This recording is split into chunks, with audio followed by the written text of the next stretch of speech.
All right. We'll get started this evening.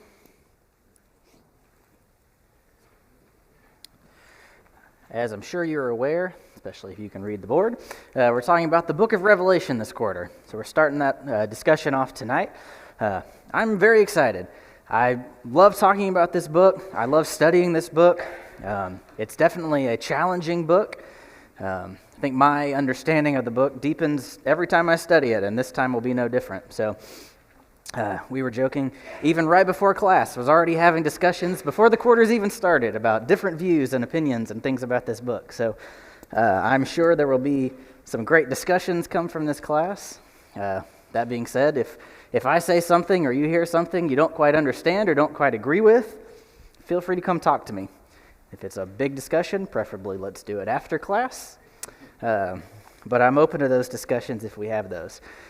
Because I'm sure you know, Revelation is a very different book, especially compared to most of the Bible, especially our New Testaments, right? It looks very different. It reads very different. It sounds very different. And because this book is such a different book in our New Testaments, this quarter I'm going to take a slightly different approach to studying this book than we might any other book, especially in our New Testament. We're going to go a little bit out of order. We're going to pull things from different places and study it maybe in a little bit different order to help us try to understand it. And right off the bat, I want to explain to you my reasoning for doing that at the beginning of this lesson here. So if you'll think back, for some of us probably longer time than others, think back to the last time you took an English class. For me, that was over 10 years ago in high school. I got all my English out of the way in high school, so I didn't have to take it in college because I was not an English guy. I'm an engineer. But if you think back to the last time you took an English class, one of the things you probably frequently do in those classes is read some books that you're not familiar with, right? I think about books like 1984 or Animal Farm, Iliad and the Odyssey. That was a weird one. I still don't know what that was about, right? You think back to those books. They were odd. They're unfamiliar to us. What approach, at least for the most part, do our English teachers take towards books that we don't understand? What are some thoughts? What do you typically do in those classes, Stephen? They talk about the characters some, they talk about the setting, they give you some historical context, they might tell you about the writer, those kind of things kind of give you some preparatory insights that kind of may help you figure things out as you go along. Yep, Stephen covered every single one of them, right? They talk about the audience. They talk about the historical context, the time period during which that book was written, right? What gave rise to the writing of that book? What caused the author to write what they did? Who was the author? And what was their motivation, right? The reason we do this, I think we understand, right? We study those for days, if not weeks at a time, so that when we get to page 1 and we start reading, an unfamiliar book can make a little bit more sense. Right? We understand that story a little better than if we had just opened it blind and started reading from day one, right? So that's the approach we're going to take. Revelation is very detailed. It's very graphical in nature, right? So it will describe quite a bit for us. So most of the things that I'm talking about are going to be described in the book. The characters, the key players at hand and their motivations, right? And that's why we will pick and choose some of those pieces early on so that we can understand the book when we get into the meat of it. So right off the bat, I'll tell you, here's our class schedule. This is rough, right? For the first 4 weeks or so, we're going to set the stage, right? We're going to be picking and choosing those pieces, talking about the characters, talking about the context of everything, trying to really understand the greater picture at play here before we actually get into the meat of the story, which will then take us about 4 to 5 weeks. And then after that, we'll have a few weeks of application where we'll talk about specific applications, we'll talk about false doctrines, other things you might have heard about the book, and a few other details in that time as well.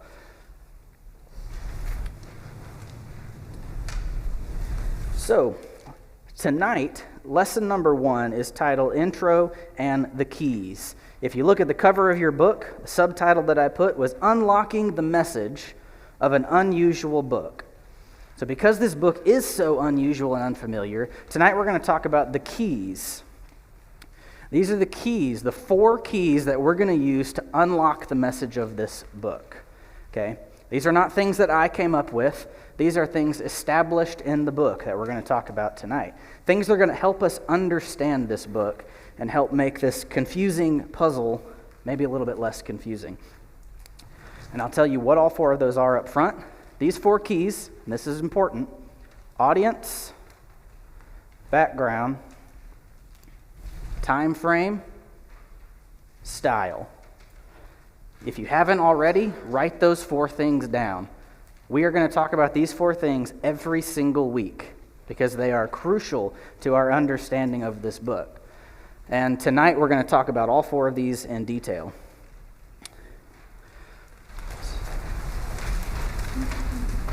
So let's start off with our audience. Revelation is a letter. Right from chapter 1, we can tell this, that John is writing to a specific group of people. He has a very specific target audience in mind. In verse 1 of chapter 1, he says he's writing to the bondservants of Jesus Christ, the people who are serving Christ. Christians is who John is speaking to. In verse 4, he mentions that he's writing to the 7 churches that are in Asia.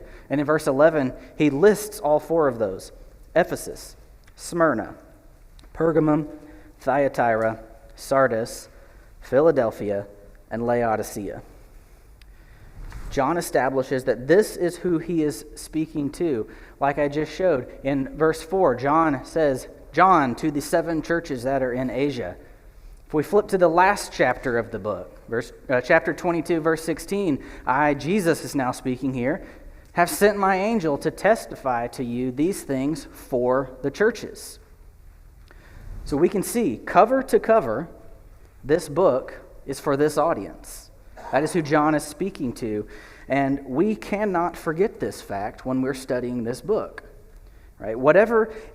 Every image we look at, every thought we look at in this book, whatever interpretation we make, whatever meaning we pull from this book, has to be done in a way that considers its audience.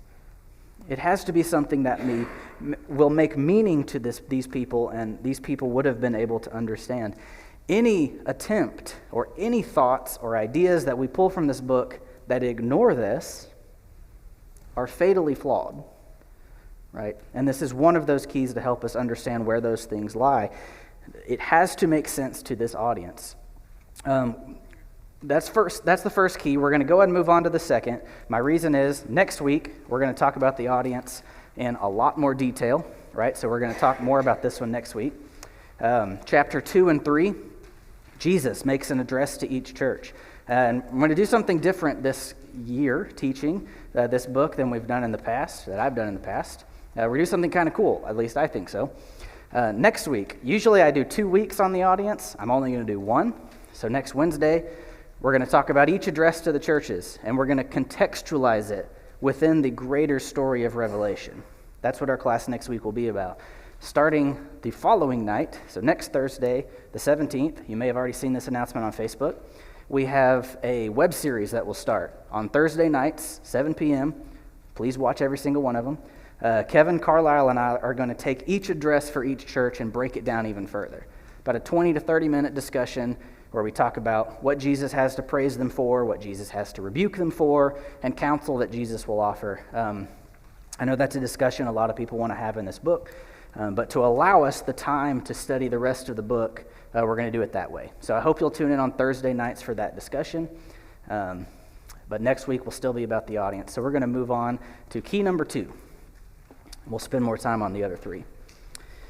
The background. Revelation has a very specific historical background. Revelation was written around the year 96 AD, around 94 to 96.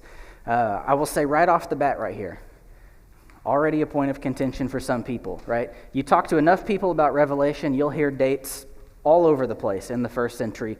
Some even spill over to the 2nd century, but I would not go that far. You'll hear lots of different dates. Many people in this room, in fact, I know this for a fact from previous discussion, have dates that they place earlier. Most other people, if not at this date, would go back to around the 60s, mid-60s for this date. Maybe you're somewhere in between there. I will say, the more I study this, the less evidence I can find for the early date, in my opinion. I see more evidence for this late date, so that's why I'll take that view in this class. But I will say, we will still have fellowship with one another if you have a different date than me, right? We're going to be okay. The reason for that is the message of this book is not going to change drastically, whether this book was written in the year 60 or the year 96, okay? It's not going to change very much. In a minute, I'll start talking about the emperor of Rome at this time, whose name is Domitian, right? If you don't want to go that far and you want to leave the name Nero in that place, who was emperor earlier in the time period, you can do that. Okay, it's fine. I'll just address that right up front. But I will be taking the late date, and I will try.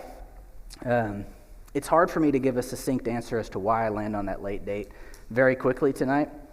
I'm going to try to do that as we go through the book, because most of the evidence I see is sprinkled throughout the whole book, so obviously I can't do that in one class.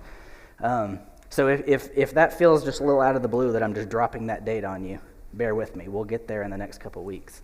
But in 96, one of the reasons that we think this, or that I think this, John addresses this in verse 11 of chapter 1. Is it 11? Sorry. Verse 9, I'm sorry. Verse 9, John says that he is writing from the island of Patmos. And if you know anything about Patmos, not really a place you want to be. It's an exile island. It's an island off the mainland.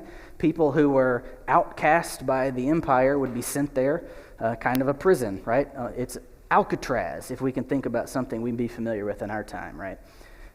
John was sent there and exiled. Again, this is from non-secular writing, non-inspired writing, so I cannot back this next statement up. But it was believed through secular writing that John was sent to Patmos around 94, that he spent somewhere from 94 to 96 on the island of Patmos, which is, again, one of many reasons why I would put this date on the book. But we'll get to more of those reasons later and in coming weeks. But getting more to the specific background and the information around it. John, in chapter 1, if you've read it, and I hope you did, he talks about trials and tribulation and perseverance, right? Talking about hardships that are happening for these people. We find much evidence of this. As we get further into the book, we'll see this even more. The book is filled with great battles, bloody wars, dragons and fighting and angels and things like that. Very clearly, there is trouble going on. This is a troublesome time that this book is talking about. We see evidence of that.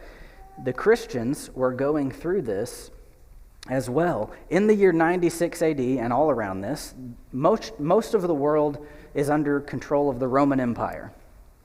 The Roman Empire is doing their best to spread their reach to the entire world. And at least at this portion in history, they're fairly successful at doing that. They have a very wide reach. And as I mentioned, the emperor of the Roman Empire at this time is a man named Domitian. Again, that's a name you'll hear me say multiple times this quarter. Again, you can replace that with Nero if you pick a different date for this book. Won't change much.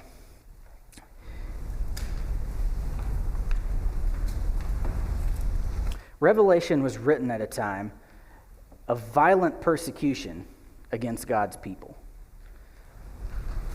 Persecution did not start at this time, obviously. We see persecution in the book of Acts. All the way back, if we go back to Acts 4, we can see the Jews persecuting Christians at the very beginning of the church, right? So we're not unfamiliar with persecution against God's people. And over time, that morphed and it grew and it changed. At this time in history, talking about early Acts 4, around the time of the Jews, Christians were merely seen as another sect of the Jews, just kind of an oddball group of the Jews, at least in the eyes of the Roman Empire and much of the world. Not much was really thought of them outside of the Jews, mostly. There definitely would be some exceptions to that. As we advance forward in history, we get now to the 60s. Nero is our emperor in the 60s. In the year 64 AD, there was a great fire in the city of Rome. So obviously the capital of the Roman Empire. Great fire, very destructive, did a lot of damage. When this happened, many people start pointing fingers as to whose fault it was, who was going to take the blame for this terrible fire.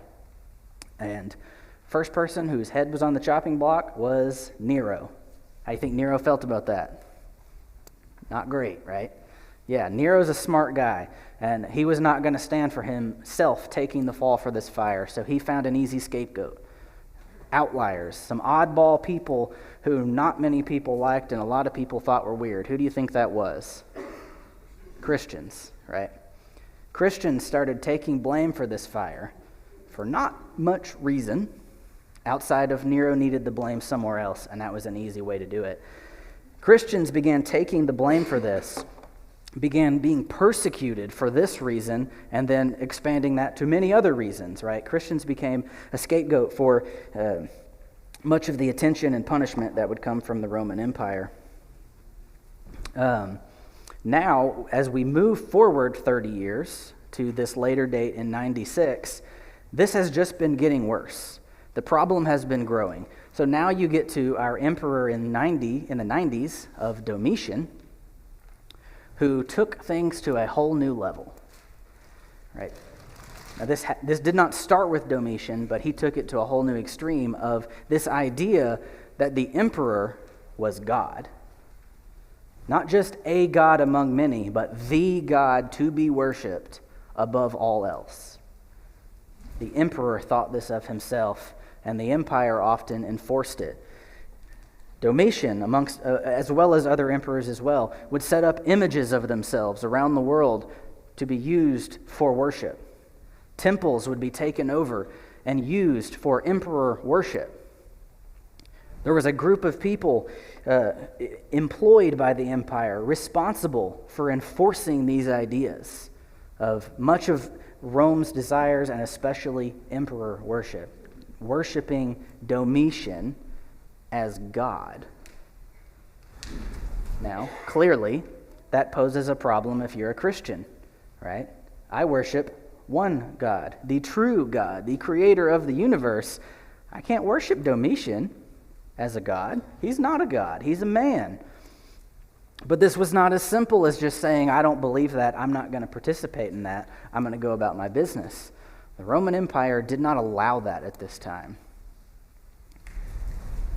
Revelation was written at a time of violent persecution. That persecution that started with that fire and maybe a few other things had grown to now, you guys are traitors to the empire because you don't believe Domitian is a god. You don't believe Domitian's a god, therefore you are an atheist. Not a word we would want to throw around lightly, right? But that's how Christians became viewed.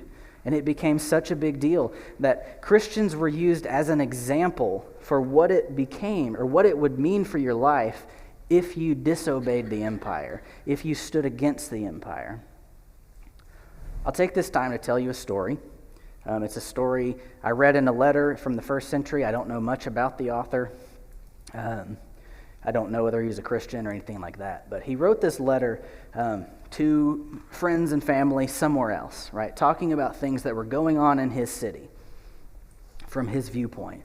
And I'll share this story with you. Again, precursor, it's a little graphic.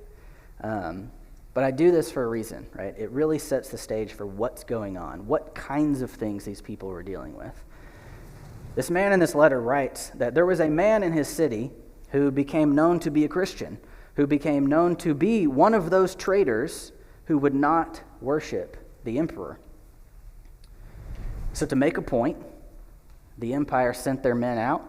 They got this man, they brought him into a public square and gathered around as many people as they could find to watch. And they told this man, here's an image of your emperor, worship him, he is God. Like I said, this man was a Christian. He said, no, I can't do that. I worship the true God, not that guy. So they said, okay, things are about to get bad for you. They brought in his wife. And out of the furnace, they pull an iron chair that is red, glowing hot, and they chained her to it. They said, this will continue to happen unless you worship the emperor. I'm not going to do that. I'm a Christian. Okay. Next, they bring his children out. I don't know the ages, but the letter said these were young children, very young kids. Last time I taught this, I didn't have kids, so this makes me more emotional, thinking about something like this happening. But they chained his kids to chairs in the exact same way. And as the kids and the wife sat there screaming, their flesh beginning to cook on their bodies, worship the emperor as God. I'm not going to do it. So long story short, what happened, the wife died, the kids died. They cut the bodies up and fed them to the wild animals that were roaming the streets. That man left unharmed physically. All to make a point that everyone else, you're going to see this guy walking the streets every day, and you're going to remember what happens to people who are traitors and who do not bow down to the emperor as a god. Revelation was written during a time when it truly cost something to be a disciple. It was a hard decision that had to be made. Now, I'll say not everyone in every place of the world and in all of these cities we read about was having their life threatened every single day, right? I gave you a very extreme story, but a very real story.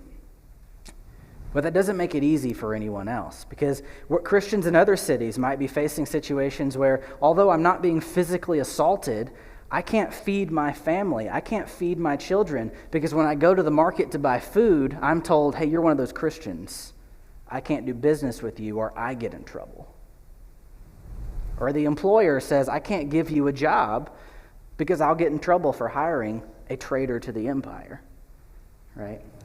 These are the kinds of situations Christians are facing. It's very difficult. It truly costs something. Maybe your life, maybe just the hardships and the economic hardships that would come. Disciples at this time had a key choice to make. Do I give in and take the easy route? Or do I stand strong against this temptation to bow down? This is a tough time in history for Christians. As I said, Revelation was written at a time when disciples had a key choice to make. Two different sides are battling for the hearts of men. You've got God, and then you've got Rome, pulling at Christians and trying to tear them in different directions. As we try to explain the details of this book, we must keep this context in mind. That for a few decades, Christians at this point have been dealing with these kinds of things, and they're only intensifying. So as we get into the book and John starts talking about, I know the trouble you're going through, the tribulation, the suffering. We see Christians in the book being martyred and blood being spilt on behalf of Christ. We see those kinds of things. Would it not make sense that John is talking about the things they are going through? It does. John says, I know your tribulation, because he knows what they're going through, but two, he's going through it. He is on Patmos for that very reason. He is suffering with them. John says, I know what you're going through, very personally. When we read of great battles, beasts waging war with each other, we must assume those things have something to do with this context. And obviously we'll talk more about what those mean when we get to those chapters, right? But this is our second key that we must keep in mind as we make meaning of those beasts and those battles and the various other things we're going to see in the book. We cannot forget this. John is speaking to a specific group of people, our audience, about the things they are going through, the background. And obviously we've got two more. We'll keep going. Let's talk about our time frame.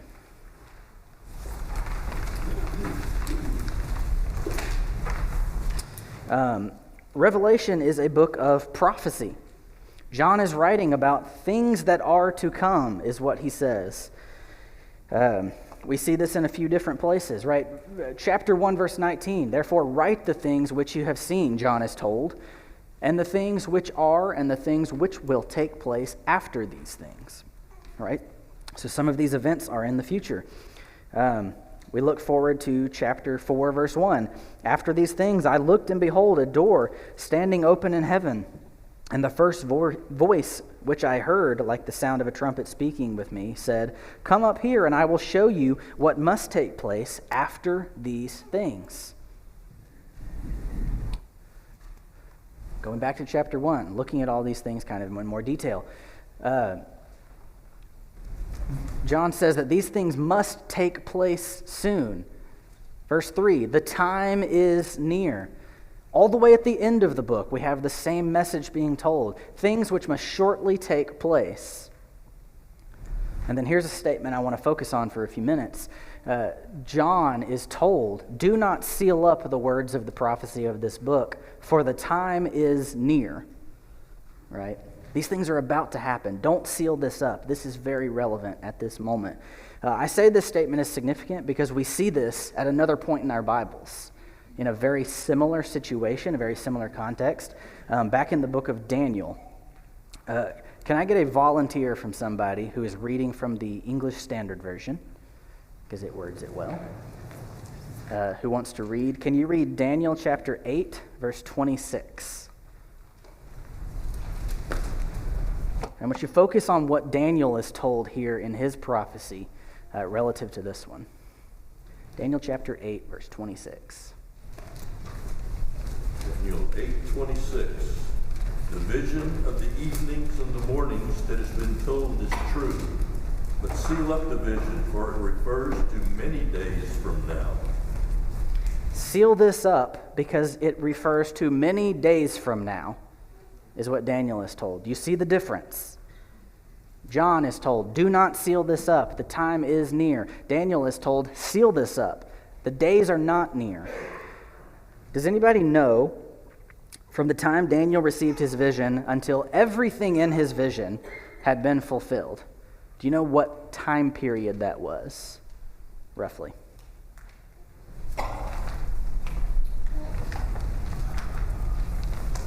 Daniel received this vision in 570 BC. And I believe everything in this prophecy was fulfilled by the time the Macedonian Empire split in 168 BC, if I've got all my dates right. So, math. It's about 400 years for the entirety of that prophecy to be fulfilled.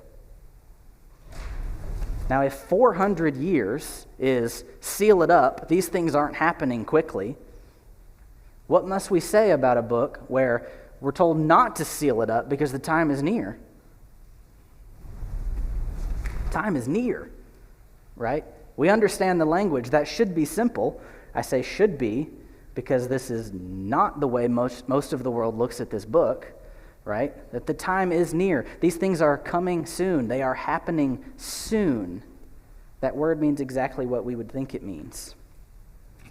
Some people try to escape the implications of this by talking about how this book is written from God's perspective, right? 2 Peter chapter 3, verse 8, to God 1,000 years is but a day, and a day 1,000 years. You'll hear people say that means this book doesn't have to be soon, because soon is relative to God.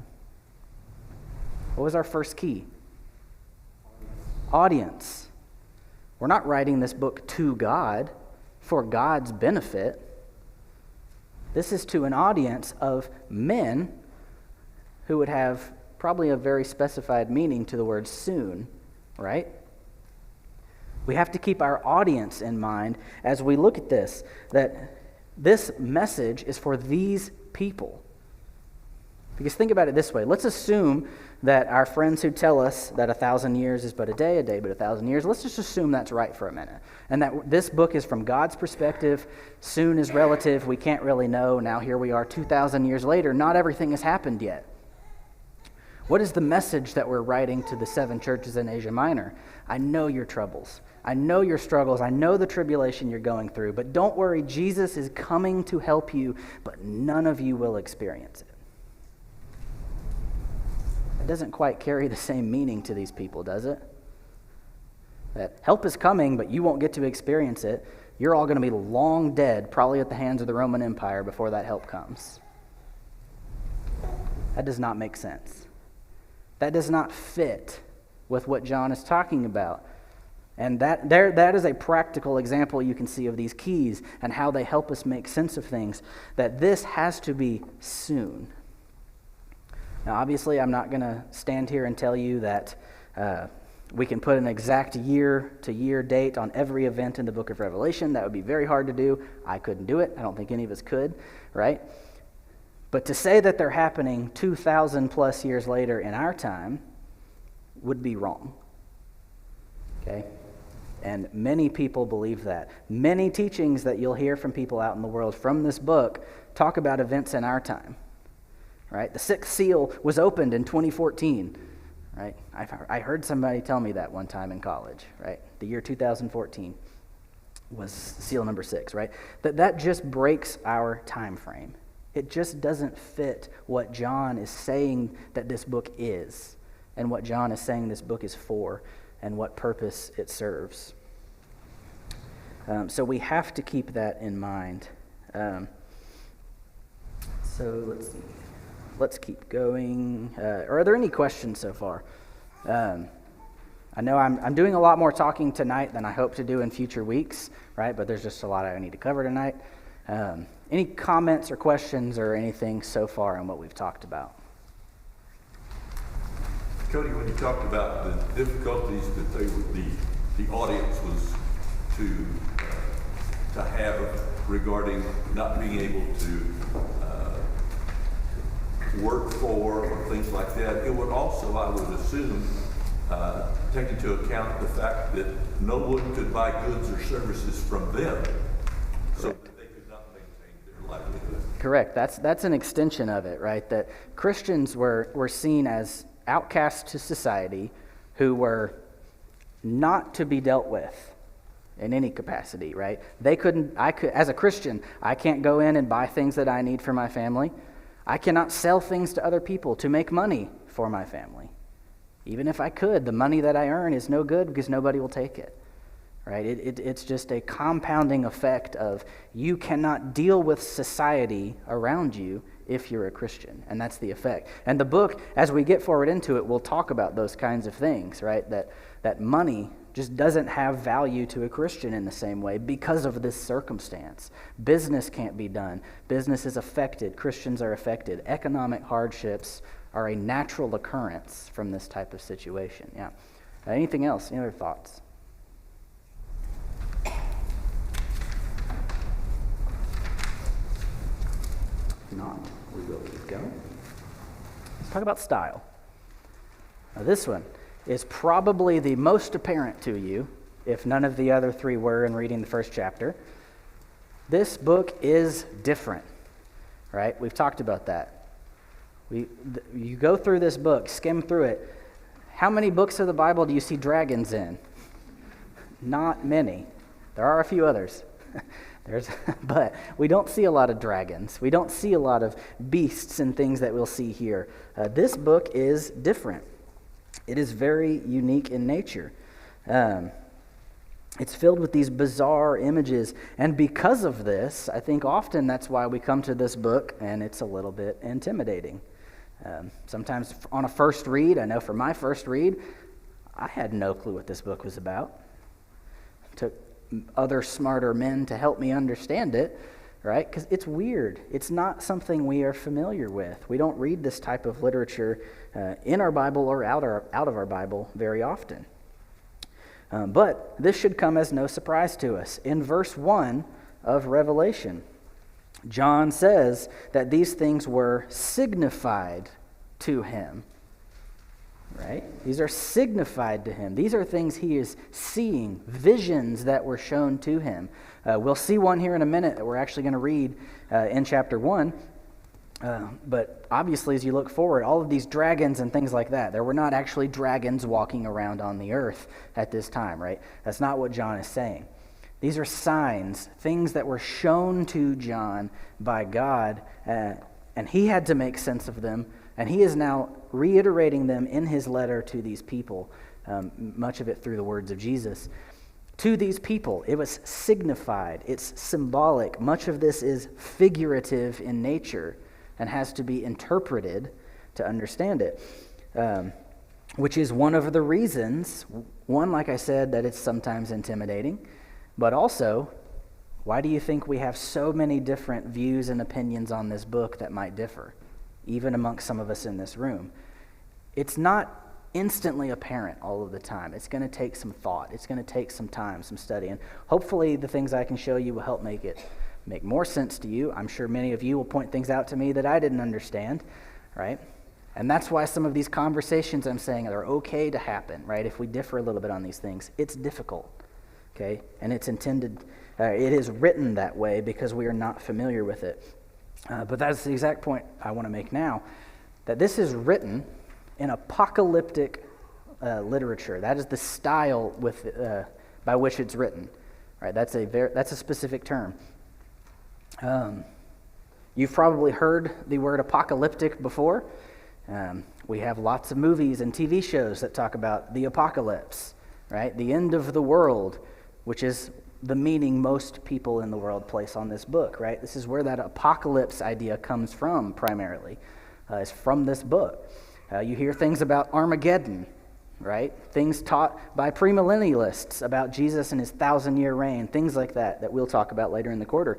All of those things come from this book and from a misunderstanding of the fact that this book is written in apocalyptic literature. That is the style with which it is written. Apocalyptic literature is not familiar to us. Like I said, we don't read this very often. It's not used very much. Apocalyptic literature is unfamiliar to us in the same way that it would be for somebody who's never heard of poetry to be experiencing poems for the first time. Sometimes, at least for me, poems are a little confusing, right? It's because I don't understand poetry all the time. It's not something I'm familiar with. I'm not a poet, and I don't read poetry every day, right? This is the same problem.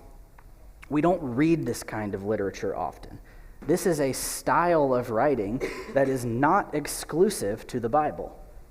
We can see it in other places, and so we have to keep that in mind, that this is not just random images that John found to piece together some kind of story. There's a method to the madness, if I can say it that way. We see this style used in many other places throughout history, right? Like I said, it's not exclusive to the Bible. Writers would often utilize apocalyptic literature at times of great oppression. They would use it to talk about a greater power beating down on a lower power to try to force them into submission. That is often the scope of this type of writing.